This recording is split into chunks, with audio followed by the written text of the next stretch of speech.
Bonjour les amis, bienvenue. Il y a 3 ans, nos sociétés étaient frappées très fortement, impactées très fortement par le Covid. Ça a laissé des dégâts. L'onde de choc se poursuit encore. D'aucuns pensent que c'est derrière nous, voilà, il faut regarder de l'avant. Pas du tout. Ça a secoué en particulier toutes les tranches d'âge supérieures.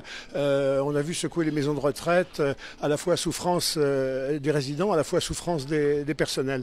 Depuis ce temps, 10 EHPAD sur le département de la Charente-Maritime, qui est exemplaire de ce point de vue, se sont mis ensemble, public et forces privées, 6 publics et 4 privés, pour chercher, expérimenter, tracer les pistes de ce que pourrait être une amélioration de la vie du résident, mais au travers une amélioration de la vie du professionnel.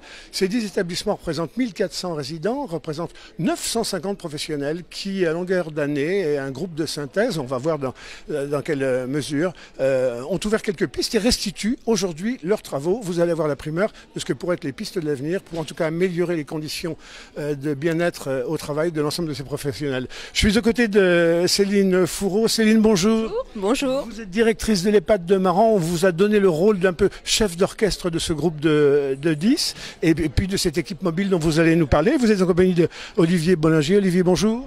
Bonjour à vous. Bon, je l'indiquais, donc force publique, force privée, main dans la main, l'associatif, les familles et les pros. Les pros sont en souffrance, toujours en grande souffrance, et des pistes s'ouvrent pour l'avenir. Et quel est l'objet de cette journée ? L'objet de cette journée, c'est de montrer les actions qu'on met en place pour prendre soin de nos professionnels, tout en prenant soin aussi des personnes âgées qu'on accompagne, que ce soit en établissement, en EHPAD, mais aussi à domicile avec le SIAD de l'association Tréma.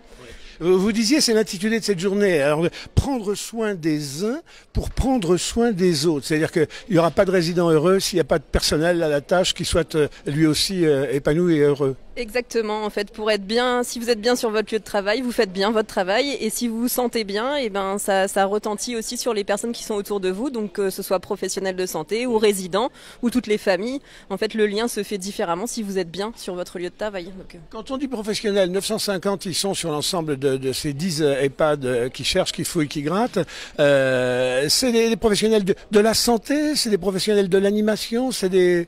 Donc c'est tout professionnel confondu, que ce soit des administratifs, des soignants, des infirmiers, des kinésithérapeutes, des ergothérapeutes, des médiateurs nouvellement, parce que ça fait partie du projet, et puis toutes les fonctions qui tournent autour des EHPAD, les cuisiniers, qu'est-ce qu'il y a d'autre encore, de la logistique, tout ce qui est technique aussi, c'est important. Et il y a des idées à trouver à tous ces échelons-là pour faire en sorte que la vie de ceux qui font tourner la maison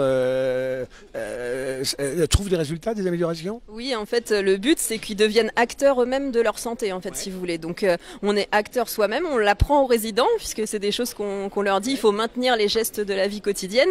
Et ben, on l'apprend aussi au personnel, puisque des fois, ils oublient un peu que y a des gestes qui peuvent leur faire du bien. Et du coup, là, le but, c'est de refaire des actions pour leur rappeler les gestes qui leur font du bien au quotidien et qu'ils soient eux-mêmes acteurs de ces gestes, non pas des formations lambda comme on faisait avant. Là, le but, c'est d'individualiser et de proposer d'autres méthodes.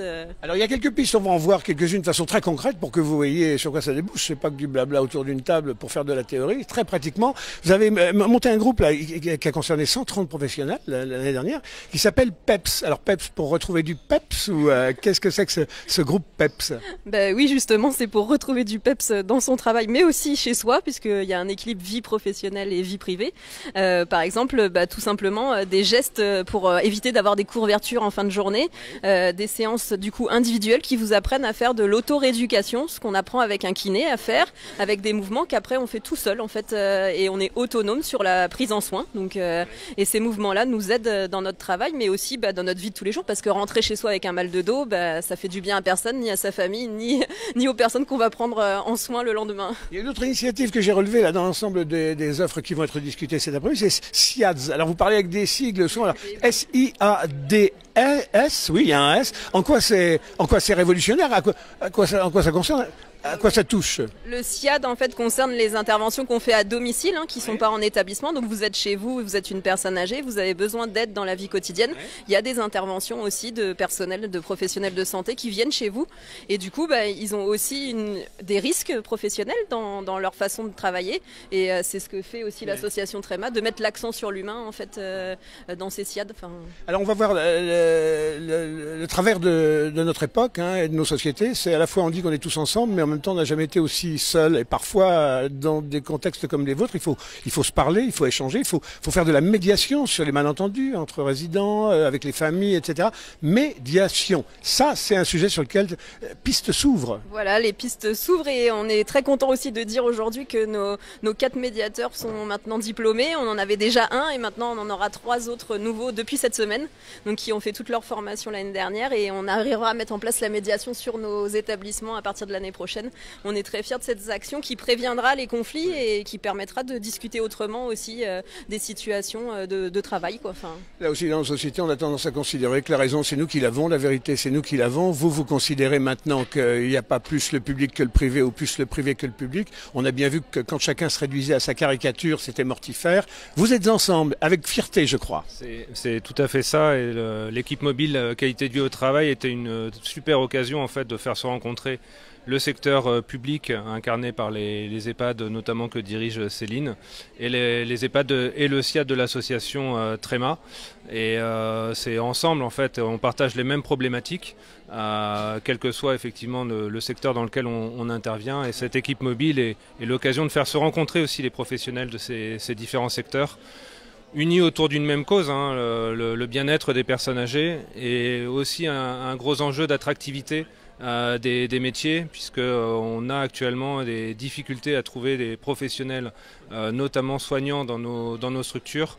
Et l'équipe mobile est très en lien aussi avec les sujets d'attractivité, c'est-à-dire déjà comment on attire vers nous des nouveaux professionnels pour travailler au sein de nos établissements et services, mais comment aussi on fidélise les professionnels qui au quotidien travaillent pour le compte des structures. Et les actions développées là sont vraiment un levier pour cet enjeu de la qualité de vie au travail, comme le disait Céline. Avant qu'on se sépare, les amis, juste une question qui revient de façon récurrente, c'est celui de l'argent, c'est celui de l'économie du vieillissement. Il y a même des gens qui en ont fait une filière économique, comment on appelle ça, la silver economy. Voilà, vous êtes, mesdames et messieurs qui vieillissez, la silver economy. Il y a donc des questions qui se posent, des questions éthiques. On vieillit pas de la même manière selon qu'on est argenté ou moins argenté, mais vous faites en sorte que dans vos établissements publics comme privés, ce soit accessible à tous. L'éthique. Ça, c'est une piste sur laquelle vos collègues se mettent en action pour l'année prochaine. C'est ça, tout à fait. C'est un des sujets qu'on va aborder cet après-midi au Biopôle Léa Nature. Et on est très content d'avoir ces sujets d'éthique qui vont sortir et pouvoir être discutés en échange d'expériences les uns avec les autres, quoi. Enfin... Voilà, les amis, 10 EHPAD de Charente-Maritime, c'est la seule expérience pour l'ensemble de la grande région Aquitaine, donc c'est assez remarquable au niveau national. Ouvre les pistes de l'avenir pour faire en sorte que votre relation, d'abord entre résidents aille mieux, puis la relation avec les personnels et le bonheur et le bien-être des personnels s'améliore aussi. Ça s'appelle prendre soin des autres pour prendre soin... Non, prendre soin des uns. Pour prendre soin des autres. Pour prendre soin des autres. Et moi, je disais, faire le bien aux autres, c'est commencer par se faire du bien à soi. On vous laisse travailler. Ils sont impatients. On se retrouve l'année prochaine pour voir comment vous avez avancé. Très bien, merci à vous. Merci à vous. Merci. À très bientôt, les amis. Toujours en direct pour de belles rencontres comme ça.